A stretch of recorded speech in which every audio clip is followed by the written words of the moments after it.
गीता अध्याय 15 के श्लोक 16-17 में 3 प्रभु बताए हैं। ये 3 प्रभु कौन हैं? किस प्रभु की शरण में जाने के पश्चात जन्म और मरण समाप्त हो सकता है? 3 प्रभुओं में सबसे उत्तम परमात्मा कौन है? कैसा है? उसका क्या नाम है? इन सभी गूढ़ रहस्यों को जानने के लिए अवश्य सुनिए जगत गुरु तत्वदर्शी संत रामपाल जी महाराज के अमृत वचन। परमपिता परमात्मा पूर्ण ब्रह्म सारी सृष्टि के रचनहार कुल मालिक कबीर देव जी ने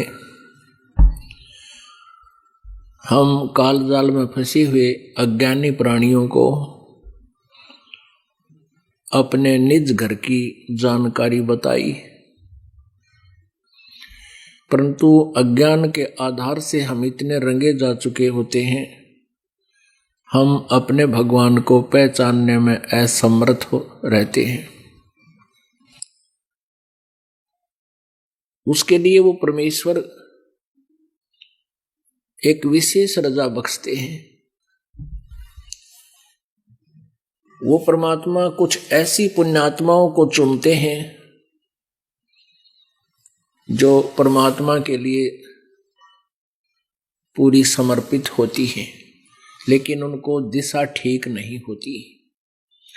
उनको मिलते हैं, फिर अपने साथ लेकर के अपने निज स्थान सतलोक में जाते हैं और वहां अपने सामर्थ्य से परिचित कराते हैं और फिर उस आत्मा को वापस छोड़ देते हैं। फिर वो आत्मा जो परमात्मा से परिचित हो जाते हैं, वो पुण्यात्माएं उस कबीर परमेश्वर की महिमा ढोल के डंके पर सुनाते हैं। इस प्रकार आज हम परमात्मा को पहचानने में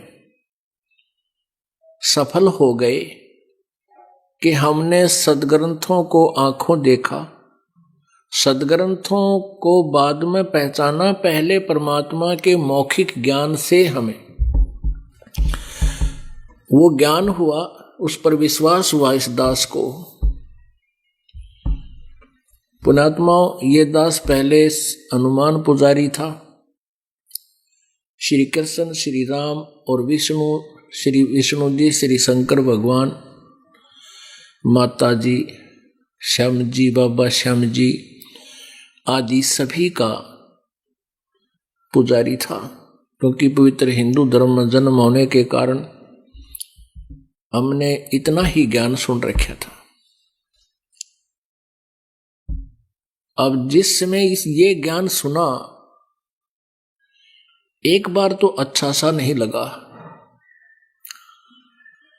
बिल्कुल अपोजिट ज्ञान महसूस हुआ। लेकिन कहते हैं सतगुरु के शब्द में एक शक्ति होती है, वो अपनी आत्मा को अपनी तरफ ऐसे खींच लेता जैसे चुंबक खींच लेता है, और फिर रह रहकर इस ज्ञान को गहराई से सुना, प्रमाण देखे, महापुरुषों के इतिहास देखे, तो सच्ची बात समझ में आ गई कि आंखों जिन्होंने देखा है उन्होंने बताया Kabir is God. Kabir the weaver, name of God.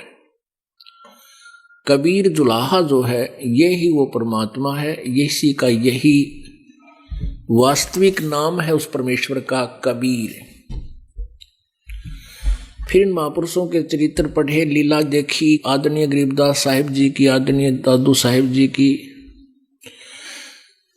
आदरणीय गरीबदास साहिब जी की एक वाणी है, हम सुल्तानी नानक तारे दादू को उपदेश दिया, जात जुलाहा वेद न पाया, काशी माहे कबीर हुआ।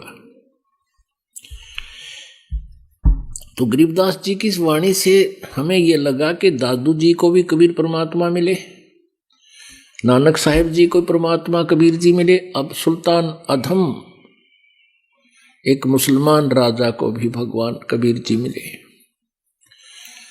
सुल्तान अधम का इतिहास तो हमने कहीं और दूसरे स्थान से नहीं प्राप्त हुआ, परमात्मा की वाणी से ही उसको समझा। और दादू साहेब जी का लीला और उनकी कथा, उनकी जानकारी, चरित्र, जीवन वो भी देखा। नानक साहिब जी का भी चरित्र देखा, उनकी लीला देखी, उनका जीवनी पढ़ी। उसमें स्पष्ट है। धर्मदास जी की जीवनी पढ़ी, उन्होंने तो कमाल ही कर रखा है। गीसा दास जी की जीवनी पढ़ी, आदरणीय गीसा दास साहिब जी की जीवनी पढ़ी, मलुकदास साहिब जी की जीवनी पढ़ी। इनसे पता लग गया कि कबीर इज गॉड। और वो कबीर कौन है? जो काशी में आया, काशी में है कबीर हुआ, वो धानक दुल्हा। तो पुण्यात्मा, ये कृपा गुरुजी ही बख्शते हैं। आज का ये 3 दिवसीय समागम जो है, ये इस उपलक्ष्य में है कि इस दास को फाल्गुन मास की अमावस्या के दिन नाम बख्शीश हुआ था, नाम दान हुआ था। और ये दिन मेरा इस दास का वो स्वर्ण में दिन है जिसको दास कभी भूल नहीं सकता। उस दिन इस दास के अंतःकरण में बीज भक्ति का डाला गया था और वो बीज ऐसा फला कि इस दास के माध्यम से आप जैसी पुण्यात्माओं का, लाखों का उद्धार और हो गया। अपना कल्याण तो हुआ ही हुआ और आप जैसी पुण्यात्माओं के लिए इस दास को परमात्मा ने एक न्यारी पावर दे दी। कबीर भगवान ने जिस दिन सतगुरु भेंटिए, 100 दिन लेख जान, बाकी समय बर्बाद गया बिना गुरु के नाम। यदि गुरुजी ना मिलते, सतगुरु के उपदेश का लाया एक विचार,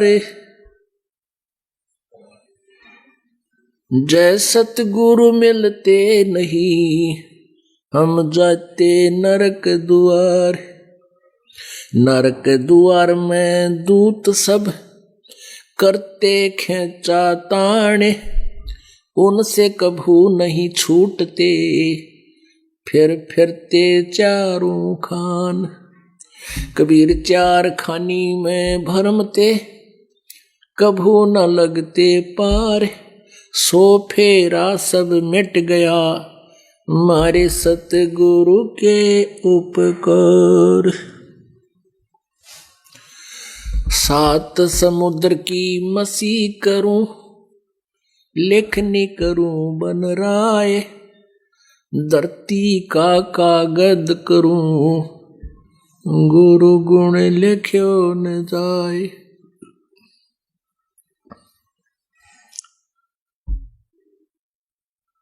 परमपिता परमात्मा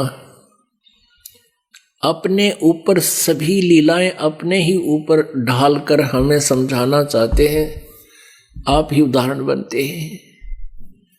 कहते हैं सतगुरु के उपदेश यानी ज्ञान से ज्ञान का और ज्ञान के साथ नाम का, ये कुल मिलाकर दोनों ही उपदेश कहलाते हैं।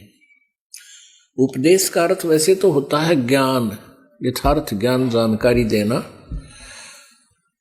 और फिर नाम भी उपदेश में ही आ जाता है क्योंकि ज्ञान से फिर नाम की रुचि बनती है। तो सतगुरु के ज्ञान और फिर प्राप्त नाम का, अब उससे होने वाले बेनिफिट से हम परिचित हुए तो उससे क्या क्या दुख आने थे। परमात्मा कहते हैं सतगुरु के उपदेश का लाया एक विचार, जय सतगुरु मिलते नहीं हम जाते नरक द्वार। ओहो, और नरक द्वार में दूत सब करते खेचा ताड़े, उनसे कभू ना छूटता फिर फिरता चारों खान। पहले तो नरक में जाते, पुण्यात्मा नरक में कौन जाकर प्रसन्न होगा? जबरदस्ती ठोके जाते, वहां कोई ना सुनता। जैसे पशुओं को फाटक में रोक्या करें, वो वापस भाग जा करें, उस अंदर न ठोका, दे लट्ठा न ठोक देते अंदर। ऐसे ही वहां यम के दूत जिनके आदेश धर्मराज के दरबार से नरक जाने के हो गए, उनकी जब बाँ चढ़ा लेते हैं और मरोड़ के बाँ और ले जाते हैं पकड़ के एक को चार चार, और गद्दाए गद नरक का माँ उसमें नो ठोक दे कितना पढ़ो। और पढ़ते ही मगरमच्छ और बिरने कितने जानवर उस गंदे पानी में उसको चिपक जाते हैं, काटना शुरू कर देते हैं सूक्ष्म शरीर में। और कहते हैं फिर वो नरक भोगते, उसके बाद 84 लाख योनियों में ओहो कुत्ते, गधे, सुअर, गंदी नाली के कीड़े, जंगली जानवर, पक्षी, पता नहीं कितने दुख भोगते हैं। ये 4 खानी बताते हैं, 4 प्रकार से जीव की उत्पत्ति। जैसे एक अंडे से उत्पन्न होते हैं उसको अंडज बोलते हैं, जेर से जो उत्पन्न होते हैं जेरज बोलते हैं।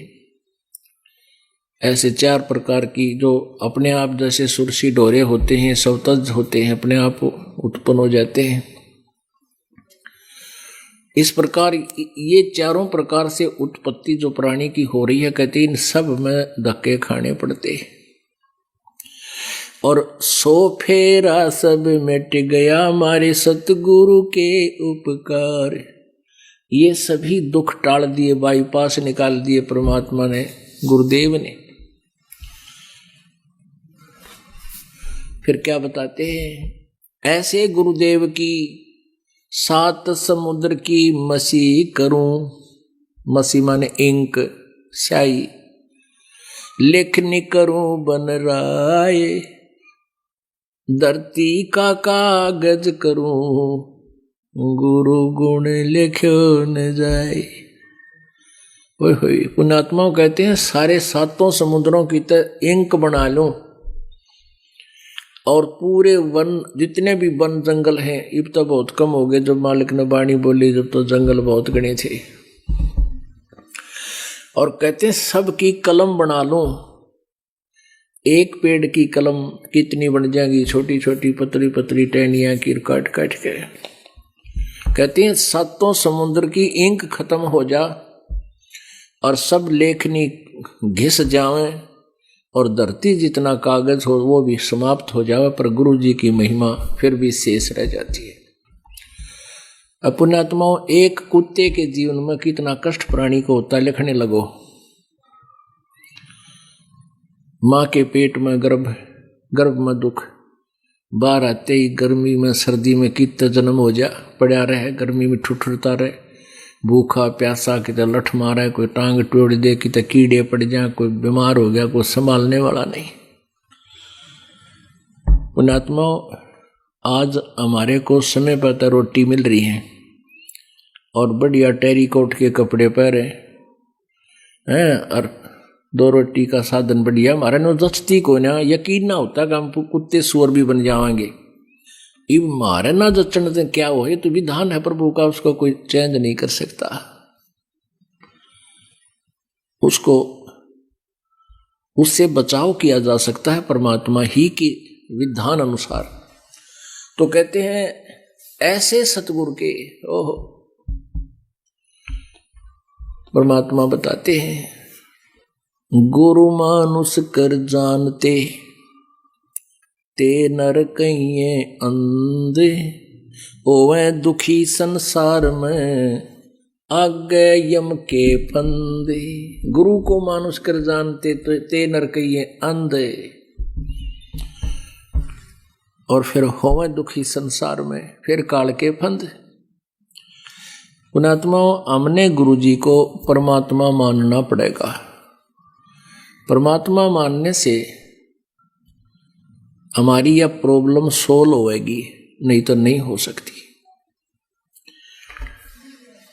हम अपने ही जैसा गुरु को माने, एक मानुष रूप मान करके हम यदि उसके साथ रहेंगे तो कभी ना कभी दोष आपके मन में आवेगा।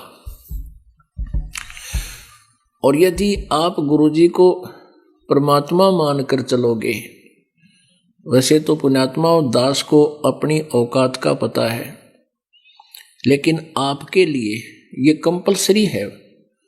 परमात्मा जैसे एक मैथमेटिक्स का, गणित का एक प्रश्न होता है जिसमें जो ऋण का होता है उसमें एक मूलधन ज्ञात करना होता है, अज्ञात होता है। तो उस प्रॉब्लम को सोल्व करने के लिए, उस प्रश्न का हल करने के लिए मानना पड़ता है, मान लीजिए मूलधन 100 रुपये। और मूलधन 100 रुपये नहीं होता, वो तो करोड़ों अरबों में होता है। वो तो बहुत भारी राशि होती है, बहुत बड़ी राशि, बिग अमाउंट होता है। लेकिन वो बिग अमाउंट है, ओरिजिनल जो है वो मूलधन, वास्तविक मूलधन तभी प्राप्त होगा जब हम गुरुदेव को यानी 100 रुपये को मूलधन मानेंगे कंप्लीट कि यही है। तो इसी प्रकार आप जी ने गुरुदेव को भगवान मान के, अब जैसे इस दास के स्थान पर परमात्मा भी आए थे, कबीर परमात्मा 120 वर्ष रह कर चले गए यहाँ हम पशुओं के अंदर, और हमने जब तक सुख हुए तब तक दुनिया को बताते फिर, हमारे गुरु जी के पास आते, ये लाभ होता है, ऐसे दुख दूर होते हैं। और जब एक परीक्षा ली थी हम सारे उन पर विमुख हो गए, क्योंकि उस समय हमने उनको एक जुलाहा ही माना, एक मानुष माना और एक सिद्ध पुरुष ही मान कर छोड़ दिया, हमने भगवान नहीं माना। और जिसके ना मानने से हम डगमग हो गए और हमारा वो क्वेश्चन अब तक हल नहीं हुआ, सोल्व नहीं हुआ। अब उस क्वेश्चन को हमने सोल्व करना है, उस प्रश्न का अब हल करना है। वो इस तरह होगा, परमात्मा कहते हैं गुरु गोविंद दोनों खड़े, काके लागू पाए, बलिहारी गुरु अपना, जिन गोविंद दियो मिलाए। ओए होए, कबीर हरि जय रूठ जा, गुरु की शरण में जावे, कहे कबीर गुरु रूठ गए, तो हर ना करे सहाय। पुण्यात्माओं, बहुत ध्यान से विचार करो, परमेश्वर ने कितनी प्यारी वाणी बताई है। लेकिन ये जो कबीर जी की वाणी है, ये वेदों से भी जटिल है, गूढ़ है। इन वेदों को समझना बहुत कठिन है, लेकिन इनको समझना वेदों से भी कठिन है। और ये तो वही समझा सकते हैं, कबीर परमेश्वर ही। तो पुण्यात्माओं, यहाँ क्या बताया है, कबीर हरि जय रूठ जा। जब तक आप जी के पुण्य, प्रारब्ध के पुण्य चलते हैं, तो वो व्यक्ति, वो बहन भाई अच्छी स्थिति में रहता है, शरीर भी स्वस्थ रहता है, बढ़िया कोई पोस्ट, अच्छी पोस्ट मिल जाती है, अच्छा परिवार होता है, लायक बच्चे होते हैं। और फिर क्या होता है, जब पुण्य समाप्त हो जाते हैं और वो सत्य भक्ति कर नहीं रहा, तो फिर उसके ऊपर प्रारब्ध के दुख प्रारंभ होते हैं, और उन दुखों के कारण फिर उसके ऊपर आपत्ति के पहाड़ टूटते हैं। अब पुण्यात्माओं, कोई व्यक्ति दुखी होता है, किसी को बहुत सी हानियां हो रही होती हैं, वो अपने आप कहता है कि भाई मारा राम रूस रहा है, मारा तो भगवान रूस गया, रूठ गया, लड़के की मृत्यु होगी, भैंस मर गई, ऐसे फलाना नुकसान हो गया, कहने लगे मारा तो राम रूस रहा है, मारा भगवान रुष्ट हो गया। और जिनके सुख हैं उनके बारे में आम आदमी ने का आग्रह, भाई इनके ऊपर तो परमात्मा की न्यारी रजा है, घना राजी हो रहा, परमात्मा घना प्रसन्न है। तो परमात्मा कबीर परमेश्वर जी हमें ये बताना चाहते हैं कि जब तक आपके पुण्य है तो आप समझते हो कि राम राजी है, प्रसन्न है। और जब आपके पाप प्रारंभ होते हैं, आपके ऊपर आपत्तियां आती हैं, तो अपने आप कहते हैं भाई राम रूठ गया, परमात्मा रुष्ट हो गया। जैसे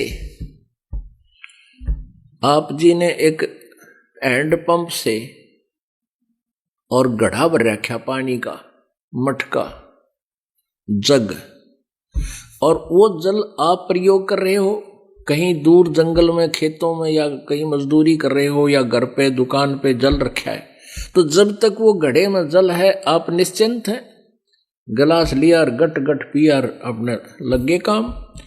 और जब वो पानी समाप्त हो जाएगा, जल समाप्त हो जाएगा उस जग का, घड़े का, तो वो आपका राम रूस गया, आपका जल का घड़ा खाली हो गया।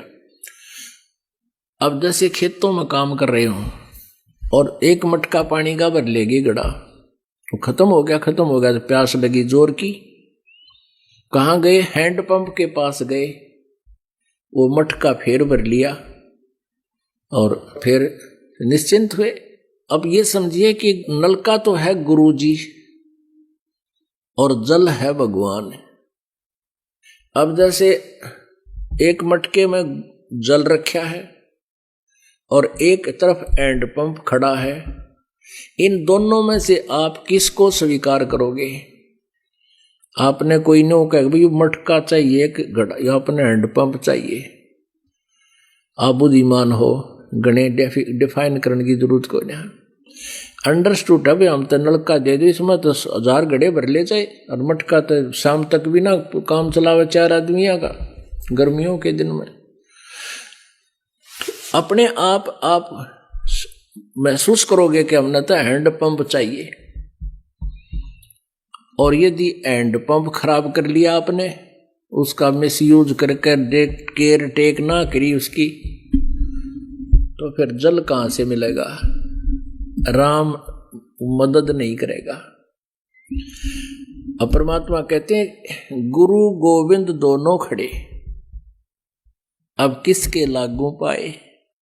एक तरफ तो भगवान खड़ा है, एक तरफ गुरु जी, एक तरफ मटके में जल है, एक तरफ हैंडपंप है। आप पे उत्तर देते हैं बलिहारी गुरु अपना जिन गोविंद दिया मिलाए। हैंडपंप ना होता तो जल कहां से मिलता?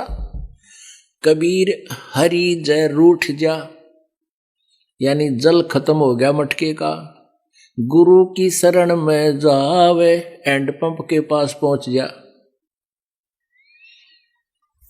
और कह कबीर गुरु रूठ गए तो हर ना होत सहाय। यदि आप जी ने गुरु जी से ही आपकी जो है ना प्रेम नहीं रहा, लगाव नहीं रहा, तो फिर परमात्मा साथ नहीं देगा। यानी गुरु रूठ गए। गुरु जी कब रूठते हैं? कि आप मर्यादा का पालन नहीं करते हो, बकवाद करते हो, तो गुरु जी को दुख होता है। जिन बातों से गुरु दुख पावे, तिन बातों को दूर भगावे।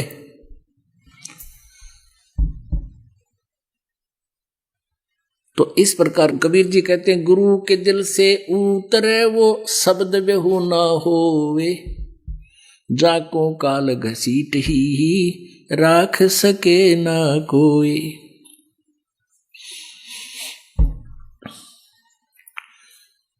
गुरु के दिल से उतरे, उसका नाम खंडित हो जाता है और फिर उसको काल घसीट कर ले जाता है, उसका कोई रक्षक नहीं होता। सतगुरु के दरबार में, अब परमात्मा ने सारे पॉइंट बता दिए। सतगुरु के दरबार में मेरी थर थर कांप दे, ना जानू किसी बात पर मारा टूट ना जावे ने। कि हमारा किसी बात पर परमात्मा के हम दिल से ना उतर जा, हमारा प्रेम खत्म ना हो जा, ऐसा कोई कार्य क्रिया कर्म ना बन जा हम तय। तो पुण्यात्माओं, ये भक्ति नो सफल होएगी। आप जी को गुरु जी की आवश्यकता बाहर गुफा तक और सतलोक पहुंचने तक आवश्यकता होगी। कोई न सोचा नाम ले लिया घराएं भक्ति कर लेंगे, ये ड्रामाबाजी तो पहले हम करे न करते, 6 महीना में एक बार जा करते, श्याम जी का गेर का पाइया चौड़ नौकर का जाया करते, वह भक्ति थी। अब कुछ करना है, कहते हैं जिन हर जैसा सुमरिया ताको तैसा लाभ, उससा प्यास न भाग ही जब लग दसैनी आप। जो क्रियाएं हम करते थे पहले, वो तो 100 रुपये की प्रसाद बांट दिया है कि, तो और व्रत रख लिया मंगलवार का या शुक्रवार का,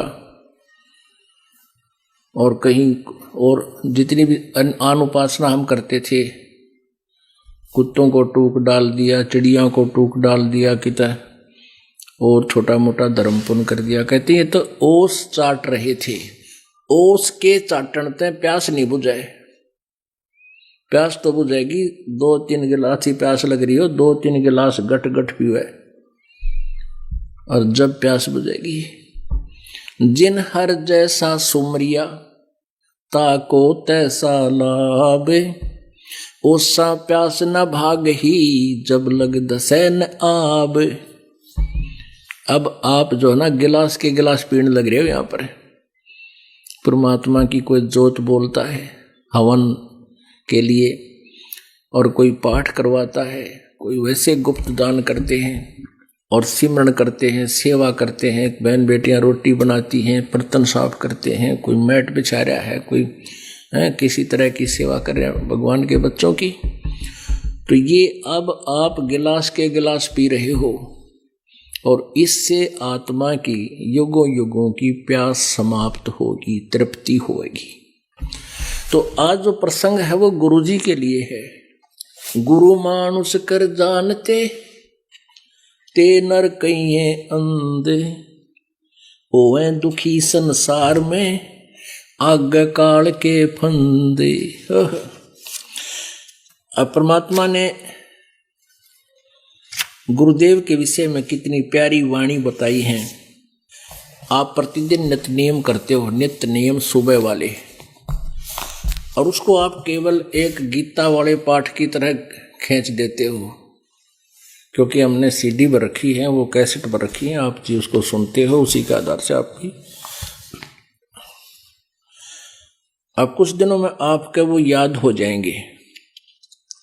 तो उनको केवल प्रतिदिन पाठन करने मात्र से लाभ नहीं होगा, उसके अंदर क्या कुछ मालिक का आदेश है, वो स्वाध्याय का ये करना का ये उद्देश्य होता है कि उसमें आदेश क्या दिया गया, उस पर हम खरे हैं कि नहीं, कितना ठीक चल रहे हैं।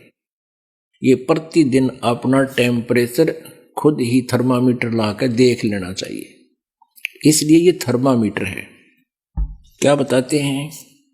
दंडवत गोविंद गुरु बंधु अविजन सोए, पहले वहे प्रणाम तिन्नमो जो आगे हुए।